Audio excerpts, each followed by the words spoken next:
time for the Fight Night Picks podcast with your host, Craig Allen. So number 33 of the Fight Night Picks podcast. So today we've got three really great guests. We're joined by current KSW heavyweight champ Phil DeFries. You might recognize him from his time in the UFC. Had fights against Stipe Miocic, Todd Duffy, Matt Mitrione, among others. So we're going to talk to Phil about his upcoming matchup at KSW 45 against Karel Baydorf, where he's looking to defend his title for the first time. We're also joined by Nolan King. He's been on the podcast before at MMA Kings. And we're going to break down UFC 227 and give some of our more, interesting matchups on the prelims as well. You've got Jose Torres on there, Brett Johns, Pedro Munoz in that fight as well. And there's a lot of really neat fights that, you might be overlooking because most people are going to be focusing on the two title matchups, the main and the co-main, with Demetrius Johnson, Henry Cejudo, and TJ Dillashaw and Cody Garbrandt. So, Nolan, we're going to give our picks. And as well, on that card, there's a lot of Dana White's Tuesday Night Contender Series guys. And if you've ever seen Nolan's work on Twitter and on FloCombat, Tapology, he's really active with Dana White's Tuesday Night Contender Series. So great to have Nolan back on the podcast. And we're also joined by Kyle Norris of the Fight Network here in Canada, as well as Sportsnet Fan 590 Radio. And Kyle and I, we're going to talk about UFC Calgary from last weekend.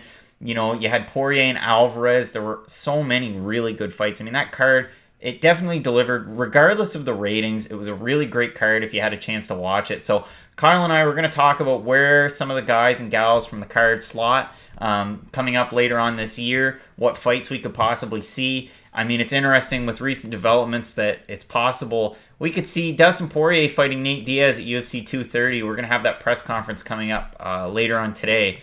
But man, that fight would be so good. As well, there's a possibility that we're most likely going to see Conor McGregor and Khabib, whether it's UFC 229 or UFC 230.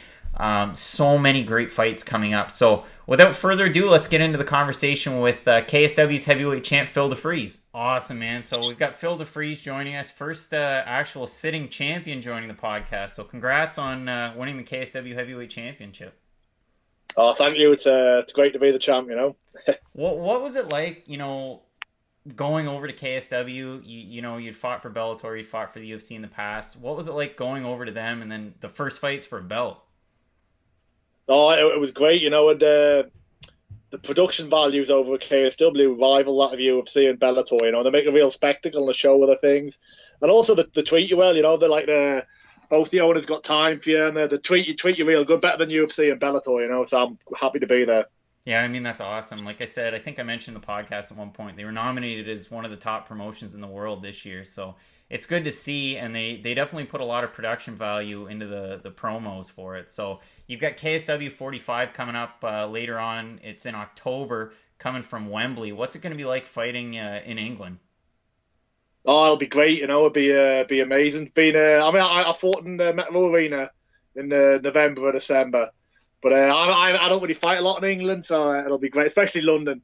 And it's sold out as well. I think it's Wembley Arena, 15,000 people. I mean, it's sold out in 3 weeks. I don't even know if UFC do that. It's crazy. No, I mean, it's awesome for sure. We've seen, Bellator have a bit of success over there, and the UFC hasn't really held, a lot of events for the English fans and the European fans, so it's good to see. I know a lot of fans of my podcast are probably familiar with your fights in the UFC. How did you get from, the smaller circuit in England going to fight over for the UFC? Well, I just had a lot of success in my fights. I beat a lot of the top guys. I beat everyone who there was to beat in England who wasn't in the UFC, so I got my chance. And I think it was a bit early for me with my ability and like mental health issues as well. Now I've got them under wraps. I'm like a totally different fighter than that one was back then. I'd like to fight the guys who beat me. I might go down the same way. I fought some killers, but at least it'd be a fair shot. Yeah, I mean, going back down through your record and looking at your background, I mean, you had that BJJ, and then the first 7 wins were by submission? Yeah. I've kind of gave it up now, the subs, once you get to a certain standard of opponent, yeah, you stop working, I mean, if something's there, I'll take it, but I'm more wrestling-based now, but the BJJ served me well, Yeah, for sure. And I mean, also, you've got recent wins over M1, probably their brightest young heavyweight prospect in Viazijan. And then as well, you just fought the British legend in James Thompson. What was it like getting a chance to fight him in Bellator? Oh, it was great. He's a nice guy as well. There's good to mix it up. He's a Pride legend. I mean, I'd love to have fought in Pride in the day. It's a hell of a thing. Yeah, for sure. So you got the fight coming up at KSW 45, October 6th. You're taking on Karel Baydorf. He's been involved with KSW since 2009. One of the tougher opponents you could probably have. He's got, knockout wins, submission wins. What's the game plan heading into a fight against Baydorf? I kind of just do the same thing against everybody. I know what he's good at, but I know what I'm good at. I'm not going to change what I do to suit the people when I do it so well. He's definitely a dangerous opponent, but so is Advashak, But I'm going to come forward, put him on his back, and just punch him a lot. That's the plan. That's what I do well, and that's what I'm going to keep doing. Yeah, I mean, it sounds like a really good plan. It's worked for you so far, current KSW heavyweight champ. I'd like to thank you again, Phil, for coming on the podcast. I'll have to have you back on before the fight in October. Where can people find you on social media? And if you got any sponsors, let us know. My social media is Phil DeFries MMA across the board. And my sponsors are Premier Nutrition, Happy Hem Company, Fitness 2000, and Team Fish Tank and Fish Tank. And that's everybody. Be upset with me, coach now. And what is that? And Pitbull Sports, the clothing brand. But thanks for having us on. It's been great, Yeah, awesome for having you. And like I said, we'll have to have you back on before KSW 45. All right, really glad to have Phil DeFries joining us on the podcast, our first major sitting champion, and looking forward to that matchup at KSW 45. And I will have a lot more KSW interviews coming up. I mean, the KSW 45 event is totally stacked. There's multiple belts on the line. As well, they were nominated as one of the top promotions this year at the Fighters Only World MMA Awards this summer. So looking forward to a lot more KSW content, but switching gears a little bit, we're going to go to the interview with Nolan King, giving our predictions and our analysis on UFC 227. So here's Nolan. So Nolan, thanks so much for coming back on, man. Really appreciate having you on the podcast. I mean, you've been really busy with the Dana White Tuesday Night Contender Series news. We've got the last week of the season coming up next week. Season 2 wrapping up. So is there anything else you've been working on for FloCombat, Tapology? You're all over the place. Yeah, man. So there's one more week left in Contender Series, as you probably know. So I have some interviews that I have to do for that. It's kind of taken up a majority of my time this summer, but I'm still grinding for FloCombat. I'm putting out a certain amount of articles per month for them, and it's a new month, so I'll be putting out some new prospect reports, things like that. The Dear UFC sign so-and-so articles will be coming out. Just still grinding with Tapology, still doing some stuff for them. I'm, managing the Western Canada and Ontario portion of their site still. And, it's been good, man. It's been good. I've been working on some scoops, trying to get some stuff going in terms of breaking news. I've been the well's been a little dry since Ariel's gone to ESPN, and he breaks everything now. So I'm working on a couple things. One of them's for up in your area in Moncton. I'm hearing of a fight up there, and then also in New York City. So hopefully I can get those two things confirmed soon. And man, other than that, things have been pretty good. I appreciate you having me on again. I always like coming on to chat with you. Awesome. Thanks so much. And yeah, as far as UFC Moncton goes, I mean, we finally had one fight announced, Marcelo Golem and Arjun Singh Bowler. And I mean, that should be a great heavyweight matchup. And you've got a Canadian in the fight too in Bowler. It was a shame, the way he got submitted in his last fight. But good for the fans here. And yeah, I mean, as far as any local fighters, I know you'd done a piece for FloCombat a while ago, and Christian Savoy. It'd be great if we could see him fighting on that card. Yeah, absolutely. He's a good fighter, and I know he's been campaigning a little bit. I've seen on Instagram and stuff of him trying to get on there, but I'm sure they'll stack it with a lot of local talent. I mean, even one of the fight I just mentioned has a Canadian in it, so it's going to be good, man. I'm sure you guys will get all your countrymen on the card, and it'll be fun. I think it's being overlooked a little bit, but sometimes I think these smaller so-called smaller city fight nights always can turn out to be fun. I mean, we saw it last year with UFC Norfolk in Virginia. That was a great card. UFC Boise, really, again, kind of random place, and our so-called random place, and they did well. So I'm hoping Moncton's on that same wavelength, and we get some a fun action-packed night. So I mean, you'll have some announcements for that coming up. Tomorrow, on Friday, when this podcast is going to come out, we're going to have a big announcement from the UFC. It's been rumored that for UFC 229, possibly, we have Conor Khabib. There's also been talks that it could be later on in the year and not in October. What are your thoughts on this fight? I mean, Connor, you need to have him back. As much as, a lot of MMA fans might not want to see him fight for a title, I think it's necessary. Yeah, man. I mean, I don't see any planet in which they wouldn't go right to McGregor off this one. I mean, it stinks because on one hand the division is so stacked, and there are really three guys that have earned their own way to a number one contender slot. It's just a matter of weighing which one did more, and it's tough because it's not black and white. You're weighing different things. Tony Ferguson's win streak, Khabib is undefeated, and now he's the champ. Obviously, he's got the belt, and McGregor has that grudge match with him.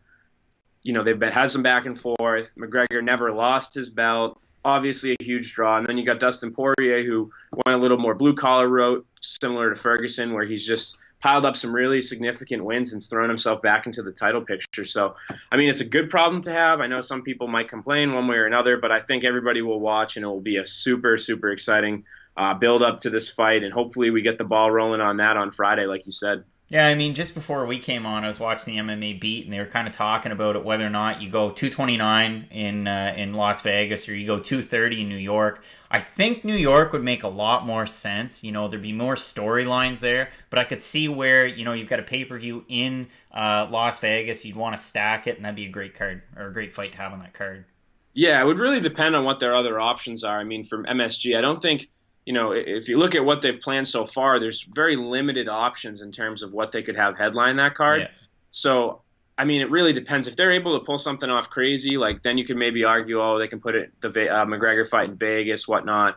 But honestly, man, I think that the New York card, that in International Fight Week, it's fun to go into a year and know that those two events are going to be stacked. So I think for that type of a purpose, and for keeping up an annual tradition of having a really big fight on the New York card, they should totally go that route. I mean, it gives them an extra month to build this thing.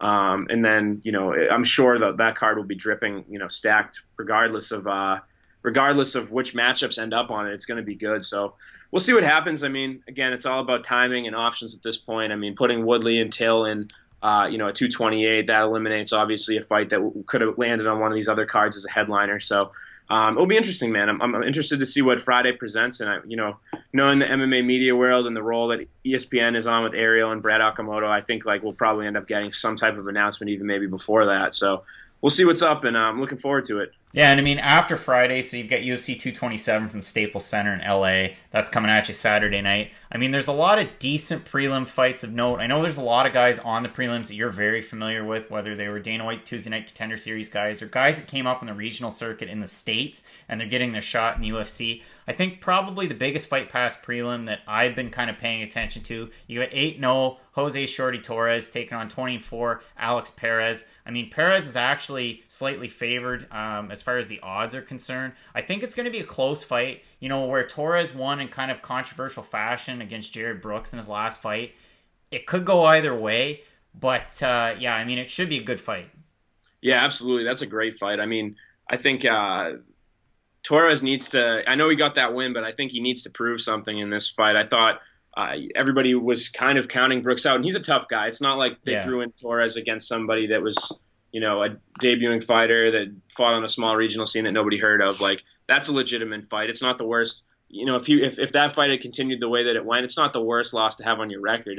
Jared Brooks, I still think, is a solid prospect in this division. But he's fighting another solid prospect in Alex Perez. He's 2-0 in the UFC. He's got the win on Contender Series as well. Has looked very impressive in each win, getting him noticeably better each fight. So it's no walk in the park again, and I think he needs to sharpen up his tools, from what we saw last fight, or it's going to be another rough night for him. Perez is going to bring it. I'm sure Torres knows that he needs to improve on stuff. So I think that's an excellent fight, for the UFC Fight Pass headliner. Yeah, I mean, really, Torres didn't have great striking in that fight. He's more of a striker. If you look at Perez, I mean, he was able to out-grapple Eric Shelton, which was a really, a statement win for him. So that should be a great fight. Another one on the prelims, a guy that you'd be familiar with Matt Sales coming off of the Contender Series this year, taking on Shimon Moraes. I mean, that's a tough one really to call. It was a good win for Sales. I mean, getting a win on the Contender Series. But can you preview a bit into that fight? Yeah, absolutely. I think Matt Sales is a guy that's flown under the radar. I mean, when the Contender Series fights were getting announced, the name rung a bell with me, but I wasn't too familiar with him. But if you go back and watch the tape, he's got some really legitimate wins. I mean, he beat Christian Aguilera, who's one of LFA's top, fighters in that division, and then he also beat Yazan Haja, which some guys I feel like had easier matchups than others on the Contender Series. You look at the odds. I mean, this fight was fairly close. I think Haja was another LFA or was an LFA veteran. Yeah, so, and I had Haja to win that fight too when I previewed it. So yeah.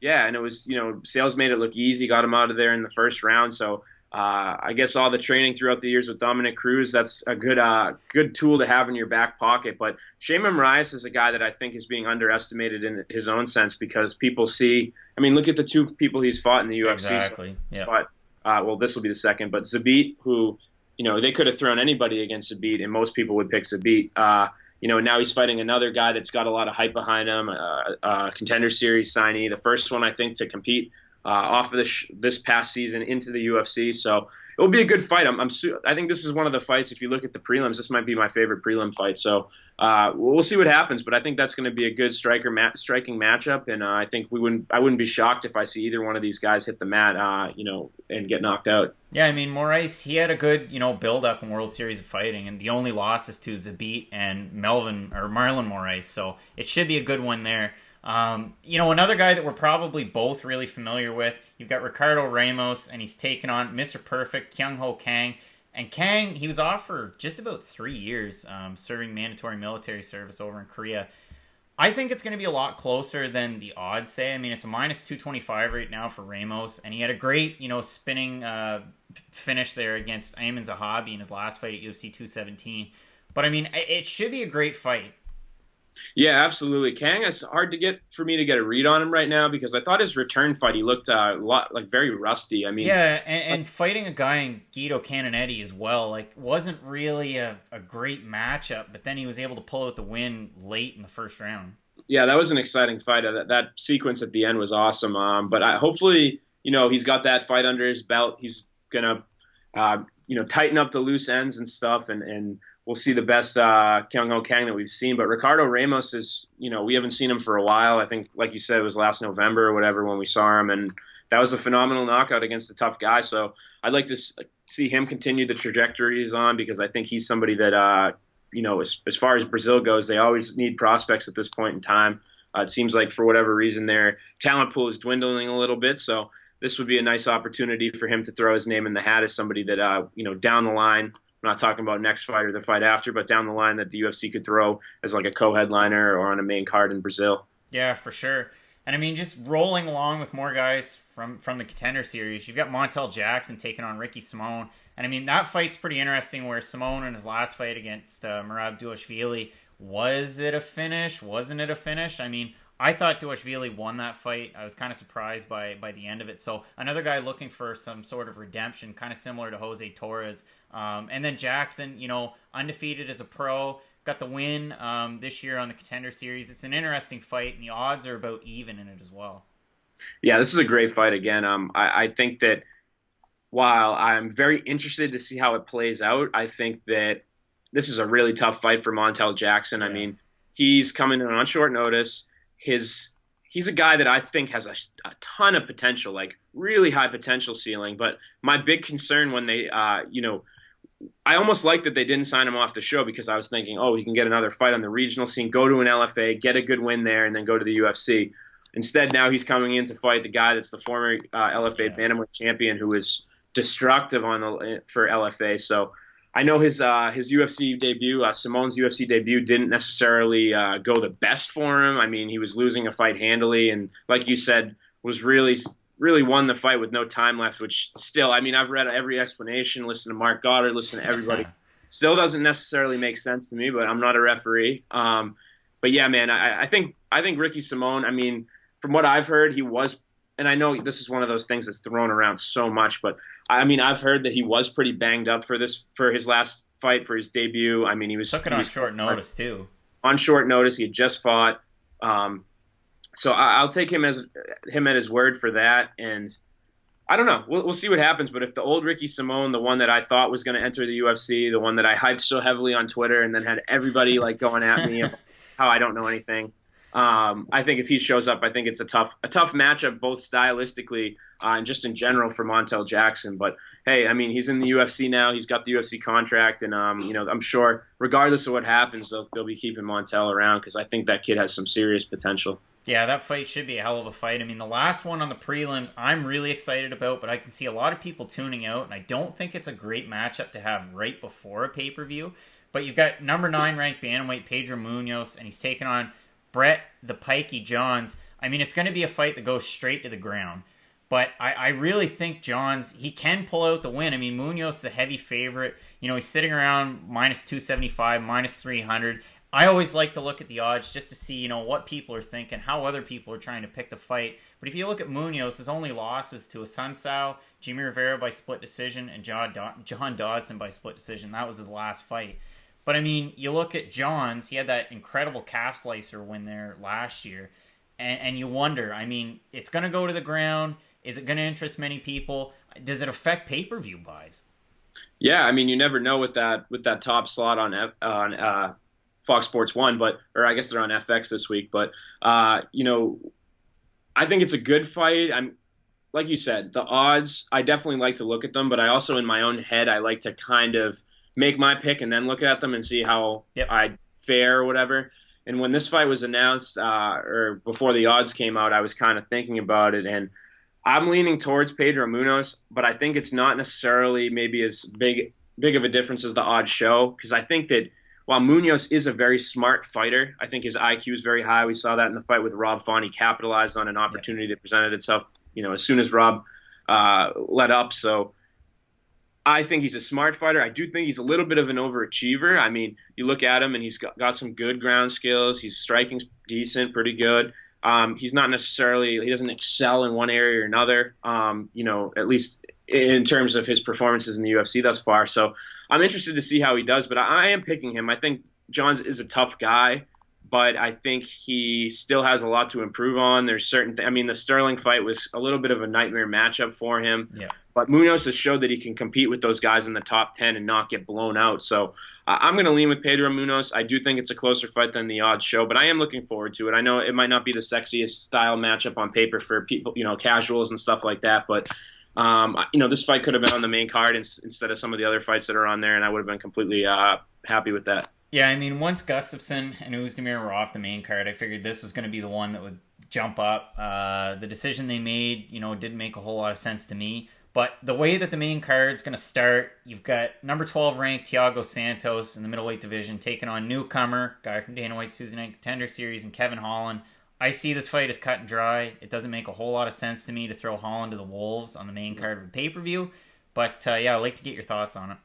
Yeah, I mean, it's clearly a fight that was just scrambled and thrown together for purposes of adding an extra fight, for adding a name that can go on a main card like Thiago Santos. But outside of that, it doesn't make much sense. I mean, Kevin Holland was entering the Contender Series. He was one of the prospects that I was the highest on. I mean, if you look at his body of work outside of the UFC prior to signing with them, he was the number 1 ranked middleweight in both Texas and California, which have two of the largest regional and most impressive regional circuits in the United States. So for him it wasn't like this was handed to him. He earned it. He's got a number of fights. He fought for Bellator's prelims and a handful of other promotions and shown some really solid upside. And then when he got to the Contender Series, when the big lights were on him and everything, he seemed to, I don't know, it was a weird performance. I mean, he was like talking a lot and taunting and stuff. Was it not a decision too? It was a decision. It was which is kind of surprising that they signed him off a decision too. Yeah, especially where the guy he was giving him was, I think like a foot reach disadvantage. Will Santiago, he's a welterweight that moved up to middleweight for this fight. Holland was an 11-1 favorite, and he barely squeaked by. I think, there were certain times in that fight where he let his guard down and Santiago would blast him. So, I mean, he even said he wasn't impressed by his performance and he was going to have to go back to the drawing board in his post-fight interview. So it's kind of a little weird that the UFC would go with this signing after what happened, but I'm guessing they were looking for options, and they're looking to sign as many of their Contender Series winners, and I'm sure we'll get some losers that get signed like last season as well. But yeah, man, I mean, it's just a tough fight for him. I mean, Thiago Santos is a monster. He's so scary, and I just don't see any other way this fight going any other way than Thiago Santos winning inside the distance by knockout. Yeah, I mean, seeing him live at UFC Fight Night in Halifax last year, spinning wheel kick knockout, I mean, that made me a fan right off the bat. And then he goes on a streak for an entire year with 4 TKO wins. And then you look, too, at Holland. I mean, I was familiar with him from Bellator 195 when he fought. But his losses to Rafael Lovato Jr., great BJJ practitioner, one of the best in Bellator. Curtis Millender as well. That's another one. I mean, you lose to Curtis Millender, and don't forget that was June of last year. So Thiago Santos is a much more polished striker, and I think, yeah, I mean, it's a fight that doesn't make a whole lot of sense. But then again, I mean, the next fight after this, you've got 2 unranked women's strawweights, and Polyana Viana and JJ Aldrich, which doesn't make a whole lot of sense. No, not at all. I think that this is one of those fights. It could have been like a Fight Pass headliner or something where they want to push 2 up-and-comers. Jose Torres and Alex Perez, I think, would have done better on the main card than this fight, just in terms of their, these girls I feel like are still learning. They're still building in the sport. It's just weird to see them thrown like right up the ladder into the spotlight above some of these other fights. But, I mean, hey, I guess the UFC sometimes they go after, they're going after the promotable fighters or the fighters they want to push in the future rather than the guys that are established now or the girls that are established now. So, I mean, it's a weird matchup for pay-per-view regardless of the circumstance. I mean, I don't know, man. It's just a weird one. But, yeah, I mean, as far as the matchup goes, I am leaning with Viana in this one. I think she's just a little bit more polished now. I think Aldrich, again, somebody that's learning, somebody that's improving every fight, and somebody to watch in the future. But I just think Viana's not the best matchup for her at this moment. No, I mean, it would have even made more sense to have Betch Kohei and Aldana up on the main card than it would this. I mean, the fight's canceled, but what can you do? Moving forward, I mean, my fight of the night candidate, you've got top featherweights in Cub Swanson and Renato Moicano. I think it's going to go Moicano's way. I believe he's favored with the odds right now. I mean, Cub Swanson hasn't had a finish since he knocked out Dennis Seaver in 2013. I mean, he's more of one of those death by 1,000 cuts type fighters. He's more sellable, I guess. He's more fan favorite than an Elias Theodorou, but he hits and hits and hits and hits, and they're always exciting fights. But Moicano's got that ability where he can finish a fight at any point in time, and I think he's going to be able to pull out a win. It's going to be an exciting fight. Yeah, I think this is actually a really good matchup. I am leaning with Moicano as well. I feel confident in my pick of picking him, but I think that 2 things. One, Moicano is very underrated, and I think this matchup with Swanson's a good foil to get Moicano maybe to engage a little more. He's a guy that likes to tend to stand on the outside, use really technical striking in his matchups, kind of pick people apart. We saw that in his last fight with Calvin Kattar. But I think Swanson's a guy that can get it dirty, get the fight, get him engaging, go after him, pressure him. So I think this, like you said, I think this is a really strong pick for fight of the night. And I saw some people are picking Swanson. I'm not writing him off. I know some people kind of think he's done, whatever. I don't think it's necessarily to that point. Like, he's still a top 10 featherweight no matter what. I mean, you look at the only guys he's lost to are like Frankie Edgar, and who's the other one he lost to recently? Oh, Ortega. Yeah. So guy's not done yet, but it's just Moicano. If you look at his body work, super impressive stuff, really underrated. I mean, in his 3rd UFC fight, he fought Jeremy Stevens and beat him when nobody knew who he was. And then he's fought Ortega. He was beating him for 2.5 rounds before he shot for an errant takedown, got choked. And then he just, chewed up Calvin Kattar as well. So guy's a serious talent, and I just think it's kind of, I don't want to say the passing the guard because Cub's not done yet, but it's just the young guy, surpassing the guy that's already been there at the top of the division. So that's my pick. I think he'll get a 3-round decision against Cub Swanson. Yeah, I mean, we see Cub Swanson in the UFC since 2011. I mean, he had a long run in WEC before that. Special talent, always in the top 10. It should be a great fight, and yeah, both kind of have Moicano in that fight. As far as the co-main event goes, there's been a lot of discussion over this past week, TJ, DJ, what have you. How do you see the co-main event going? Yeah, man, I think that the co-main event, I was saying this last night on another podcast where I think that, a lot of people are saying, oh, Henry Cejudo's gotten better, like he has a better chance than he did the first time they fought, which, it might be true. But I also think Demetrius Johnson's gotten better. I think, it's gotten to the point where he's just, we saw it in his last fight with Ray Borg. He's just tossing people, doing all this crazy stuff. It almost looks like he doesn't even break a sweat in some of these fights. So for me, I think they've both gotten better, and I don't think I'll ever pick. Whenever Demetrius Johnson loses, if he loses, I don't think I'll pick that fight right. I can't. There's been nothing that he's presented to me for me to not pick him in this fight. I mean, I don't think there's anybody in the flyweight division that I would say has a 10% chance to beat him. So I got to go with Johnson. I'm just going to say inside the distance. I don't know how he'll get it done. Maybe a late TKO or something. But I say later rounds he'll get the stoppage and put Cejudo out of there for the second time. Yeah, I mean, I've got Johnson in this fight. Cejudo has gotten better for sure. A guy that definitely has polished his striking along the way. But yeah, I don't see anybody beating Demetrius Johnson in the flyweight division. Mind you, I mean, if he were to fight somebody bigger from bantamweight, or if TJ drops down. If TJ drops down to flyweight, that's an interesting fight. But you go back and you watch that fight, that DJ fight against Dominic Cruz, and a lot of people say, the height and reach advantage, and Cruz was so much bigger and he threw him around the ring. But at the same time, that was quite a few years ago, and DJ's learned so much while being flyweight champ. So moving from that, you go into the main event. I think it's a tougher fight to call than the first time these two guys fought. A lot of people didn't really read into the fact that Cody Garbrandt suffered a major back injury and they had to delay this fight.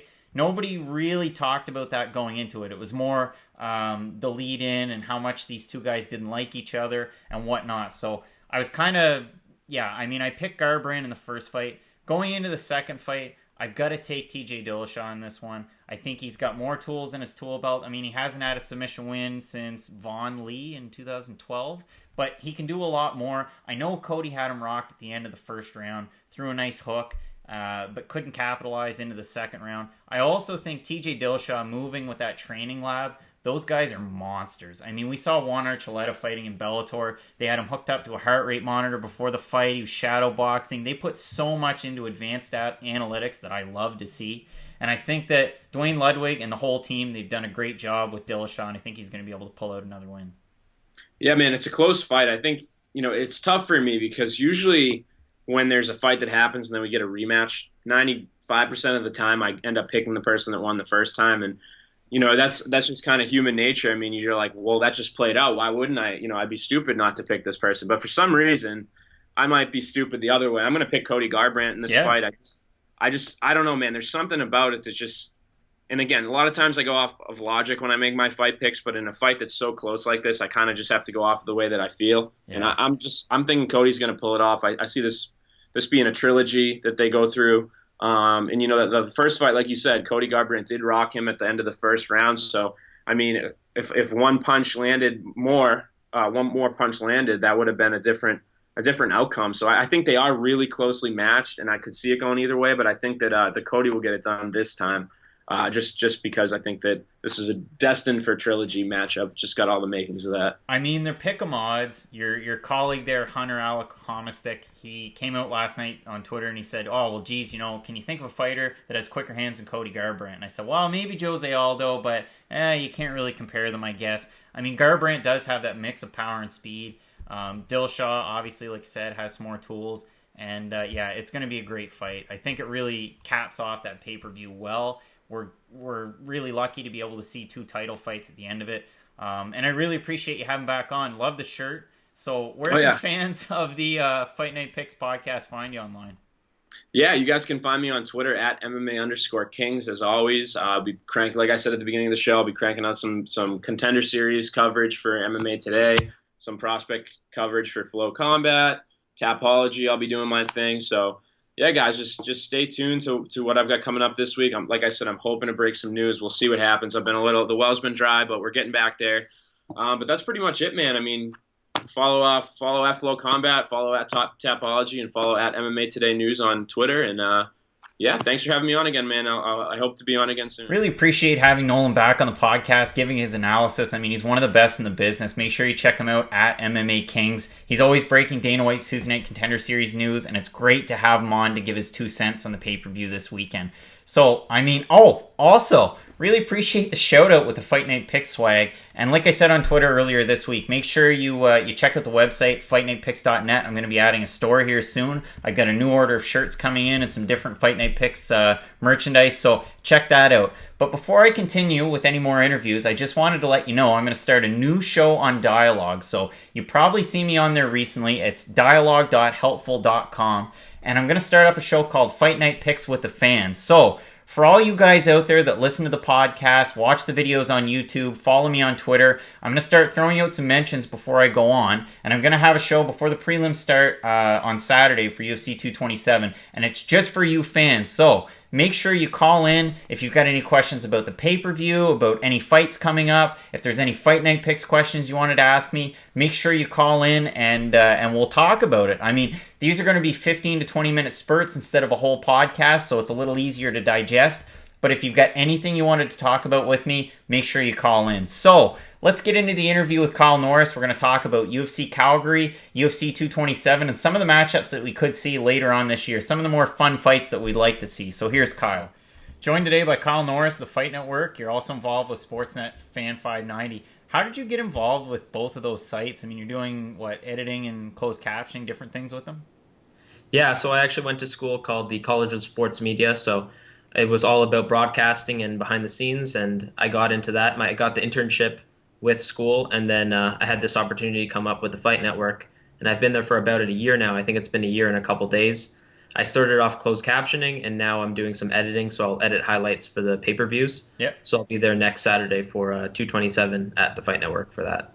Awesome. Yeah, I mean, kind of talked about UFC 227. I had a couple articles come out here recently, and we'll get into it a little bit later. I think it's going to be a dud, honestly. I don't think it's going to be able to live up to the hype of UFC Calgary that we had this past weekend. I mean, you and I, we were kind of sharing tweets back and forth and liking each other's stuff, and I figured it'd be a great opportunity for you to come on the podcast, especially with your background as well. But yeah. I mean, UFC Calgary, Dana White's birthday, he stacked a Fox card. As far as the ratings go, I mean, from 8 to 10 o'clock p.m. across North America, I think they only averaged, it was like almost 1.5 million viewers, which was actually the lowest UFC on Fox thus far. I mean, from what I could tell, I'm assuming from what you kind of saw, it was a pretty good card overall. Yeah, it was a great card. Yeah, I mean, as far as my fans kind of gauged it, I threw out a poll there, and I said, what kind of letter grade would you give the card? And I mean, an overwhelming majority said A. You had a few Bs. There must have been one C. And that was as far as it went. And the resounding, answer that I got from the fans and from journalists was that it was a great card that the UFC put on in Calgary. And it was good that they got such a card after, UFC 149, the last one that Calgary had. And that was a dud. So, yeah, I mean, what did you think of the card overall? And, what were some of the takeaways from it? Well, you couldn't have gone wrong. I mean, you had 3 former champions. You had Joanna coming off her 2 straight losses to Rose, and I mean, that was a huge win for her. Most people had Tisha really getting one over her as well, just based on, we thought maybe that she found a weakness in Joanna, and Joanna just proved that there's only one girl that can beat her so far, and it's Rose. But obviously, main event was a great fight, and even lower down on the card, I think it was the Fight Pass prelims. We had Ross Pearson and John Makdessi. That was fight of the night. That was an absolute war. So it was a great night of fights, and I thought it really lived up. It lived past to what Calgary was hoping to get after 149 that you mentioned. And I think, and we talked about that being an issue with low ratings, and we saw it again. I mean, obviously, we're in an era right now where if you're not Conor McGregor, Ronda Rousey, or Brock Lesnar, you're going to suffer some bad ratings. And again, we had a night of great fights, and it didn't live up to those ratings that we would expect a night like that to live up to. Yeah, and I mean, I've had fan questions coming in. What could the UFC do better? How could they draw more fans? Would they consider changing the pay-per-view model? I mean, we've seen even with WWE, what they've done, their pay-per-view structure, they've totally kind of flipped it on its head. And they've been able to secure ratings, more fans. I mean, it seems like every MMA journalist I know of, they'll tweet a little bit about WWE. It's become more popular, especially with the Ronda Rousey crossover as well with Brock Lesnar. So it'll be interesting to see what the UFC does. Do you think that there's going to be any shift, especially with the ESPN Plus deal coming up? It's hard to gauge at this point, but I think, well, we're going to see also what talent comes over from Fox. Like, I mean, are they going to completely redo the whole desk? Is Karen Bryant going to come over, or are we going to have a whole bunch of new analysts? Is Ariel Helwani going to be a host? So that's going to play into everything as well. And I think that ESPN has to do something different, because they wouldn't have taken on this for that amount of money and the amount of years they took on if they didn't have a plan to bring these ratings back up.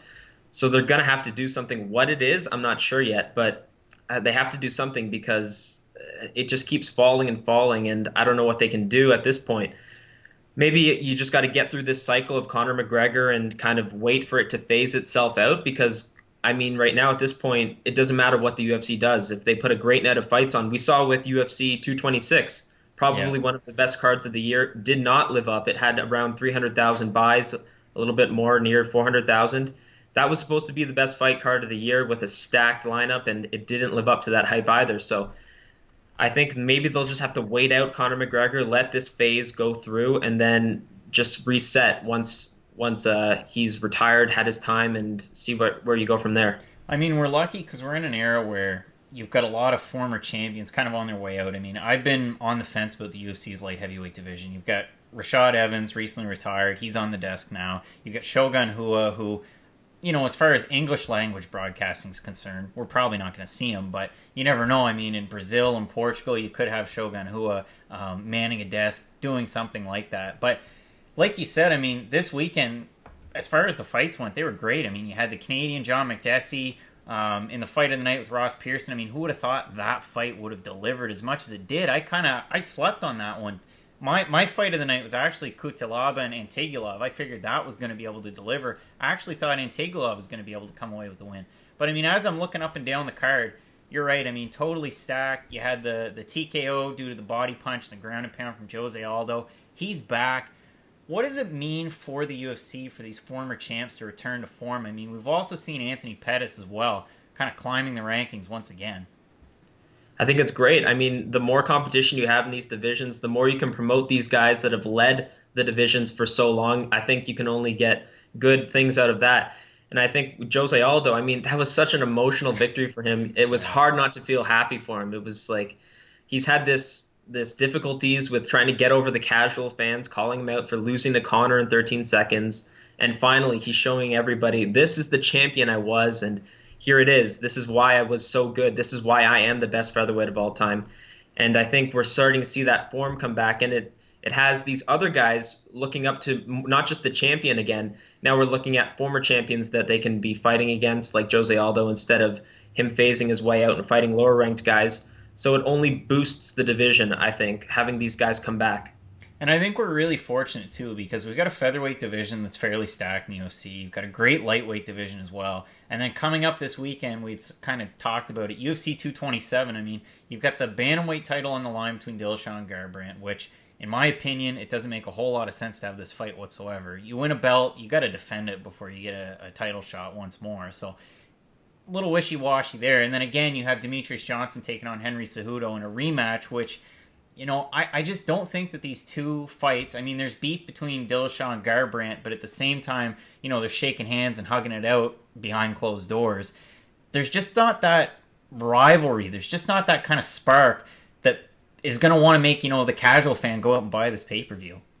No, exactly. It's not mainstream rivalry. It's not something that the casual fans are going to buy. I mean, for you and me, that's a great fight, because that's two guys that are going to they're going to absolutely throw hammers out there. And, I mean, that's going to be entertaining to watch. But, again, like you were saying, it's not a warranted rematch. Cody Garbrandt only had the belt for so long. Like, if you're Dominic Cruz or if you're Demetrius Johnson, then you get an immediate rematch. Yeah.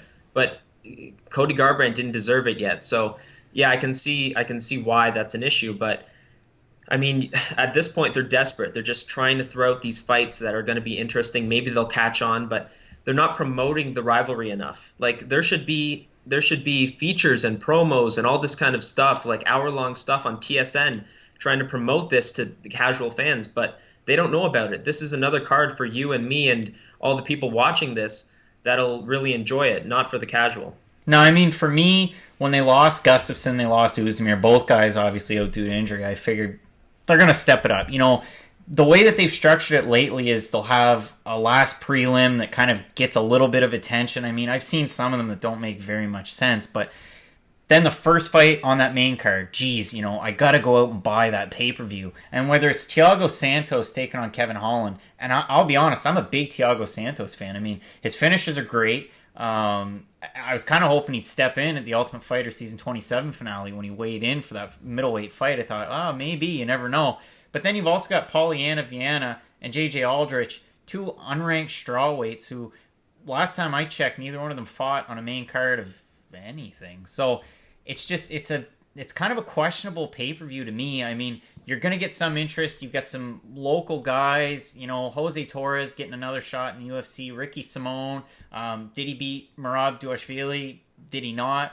But, overall, if I could rate this card and on pay-per-view buys too, I'd probably say like a C, maybe C+. Yeah, but that's an issue that we find when we start loading up cards like the one we had last week, or when we have 226 with all the fighters that everybody wants to see. You get that issue when you have 227 that you don't have anybody. You've got guys out with injuries. You've got guys who just fought and are not even medically cleared to fight again. So you're stuck with putting these cards together that don't really make sense.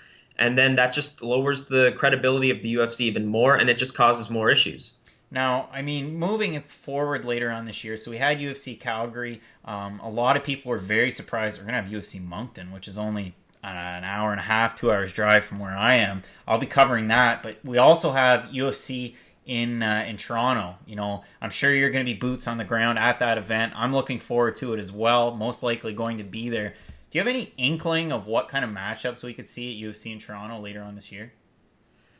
Well, I mean, right now it's difficult to tell because we've got all these other matchups for 220. We don't even know what's going on with 229 yet. 228 is starting to take a little bit of a form. What I hope for is that somehow that Khabib-Conor fight ends up falling back and ends up on that Toronto card, or something happens, but I can't see them putting that together in Canada. That'll be Las Vegas or New York or something, but that's what I would hope for. Maybe we'll see Covington fight, which I'm not a big fan of because now he's going to be insulting my home city, which is great. But I think it'll be a great card in Toronto, but I still don't know what we're going to see yet. Maybe something falls out from one of these cards in 229 or leading up to it, and we'll get one of those. But right now it's a little bit undecided. Yeah, and I mean, as far as 230 is concerned, they've stacked it with middleweight fights just in case somebody does get injured. So yeah, you never know. Something could get pushed to Toronto. I mean, we've got a lot to look forward to this year. One of the biggest topics on the podcast has been a kind of a bout of contention between fans and journalists alike. This DC Brock Lesnar fight, is it going to happen by the end of the year? Is it going to happen next spring? Is it going to draw ratings? Like, what are your thoughts on that? Well, I don't think it can happen by the end of the year because I think Brock's suspension goes until mid-January. So that's going to hold it up a little bit. But I think we're going to see it. We have to see it. There's no way that Daniel Cormier is going to retire without fighting Brock Lesnar. That would be a shame. Like, at this point, it has to happen. I know a lot of fans are saying that there's a lot of crap of like, oh, this is WWE, this is getting ridiculous. It's a matchup everybody wants to see. Whether you're dissing it or not, you're going to watch it. Whether you hate it or love it, everybody's going to watch it at some point. And I think it's going to be really entertaining. I think Daniel Cormier is going to wipe the floor with Brock. I mean, he's undefeated at heavyweight, and you're not going to tell me Brock Lesnar is going to be the one to break that streak. So I think Daniel Cormier will have his way. He's better on the striking. I think he'll be able to take Brock down, and if Brock takes him down, I think he'll be able to survive anyways. So I think that's just it's a pretty straightforward matchup for most MMA fans, thinking that Daniel will take that one. But I think it's something that I want to see just because I know Daniel Cormier's legacy and ratings among fans will get a boost with a win over Brock Lesnar. Yeah, I mean, it'd be great to see, DC going out on a high, getting a great big paycheck, then kind of slotting back into the desk with John Anik and whoever else they have with them. One more thing, so I don't know if you're totally familiar with it or not, but the UFC, they've kind of gradually gone away from the European market. We saw them sign the deal with M1 Global there last week. Is there a chance we ever see, another European influx of fighters in the UFC? We had Bellator signing the deal with DAZN. You've got BAMMA, you've got Brave. There's so many other organizations that are making inroads in Europe. Is there a chance that the UFC kind of quashes that, or are they just going to lose the European market? I don't know. It'd be a real shame to lose that market because we've seen a lot of great fighters come out of there, and we've seen great cards as well. I mean, to say that we would never go back to Dublin wouldn't make much sense with the market that we have over there. I do like the M1 deal though. I think it makes a little bit of sense. I think we'll see some of these Russian fighters maybe get a chance to cross over to the UFC as well. M1's a great promotion. They just had an event last week. They did it Battle of the Mountains, I think it was 7th. So that was a great little event they did there. They always put on great fights. They're quick. They don't have much time between fights. They've got great fighters, great entertainment. So I like that deal between the UFC. I think it'll make some sense. I just hope that we still have those cards in European markets because even for the fans over there, that would really, really suck to never see UFC come back. It's the leader in MMA, so they should still have a presence over in Europe. Yeah, I mean, to your point, M1, plus you had an American in Nate Landwehr winning the championship at in the main event of that card. And I've always liked M1, especially Battle of the Mountains, and you just set the ring down in the mountains. It's great. But another organization for fans is ACB, and I've harped on it since I started. I mean, around April, start of 2018, I started watching ACB for the first time, and wow, they want quick fights. They're in there for a minute or two. You take your pictures, and then Jeff Houston's back in the ring announcing the next fight. But they went too big, and they signed too much, talent-wise with Brad Pickett, among others. So it'll be interesting to see if there's going to be some crossover with those fighters, whether they end up in the UFC or if Bellator continues with their signing frenzy and they end up signing some of those fighters. Yeah, we'll see what happens there. I think these smaller promotions need to take it for what it is. You're not competing with the UFC. You can't try to compete with that. You're not going to get that kind of growth. I think you need to be what you're going to be. Try to generate money. And I don't know the business aspect of MMA, so I'm not going to comment too much on it. But I'm sure they know how they can be making their money. They just can't get too big because they're not going to compete with the big guys. They got to kind of realize that they're a feeder in a way to these bigger promotions. TKO even is probably one of the biggest ones in Canada, and they know that they're not going to compete with the UFC. They're not going to compete with Bellator. I mean, they're on Fight Pass, which already is kind of going to stunt your growth anyways. So they realize they're a feeder, and they're just taking it for what it is, putting on great events, and that's the way that these smaller promotions should be doing it. Yeah, for sure, and they definitely put on great shows for those Quebec crowds. Kyle, I really appreciate you coming on. I'm looking forward to having you on again soon. You're going to have to come back on, my analytics guy, another fellow Canadian. Where can people find you online, find your work? I'm at KD Norris 111 on Twitter. That's really all I am.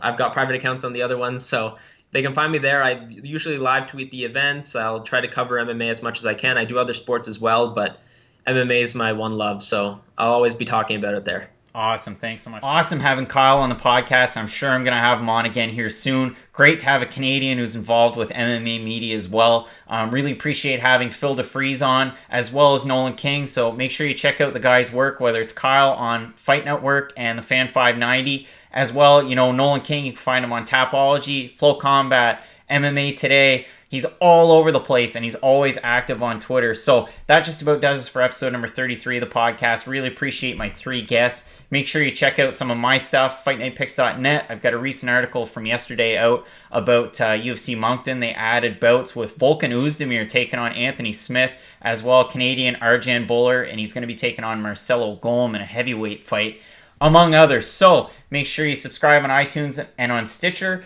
You can also find me on iTunes, and I'm at Craig Allen FNP on Twitter, as well the company page at Fight Night Picks. So we'll see you back again next week.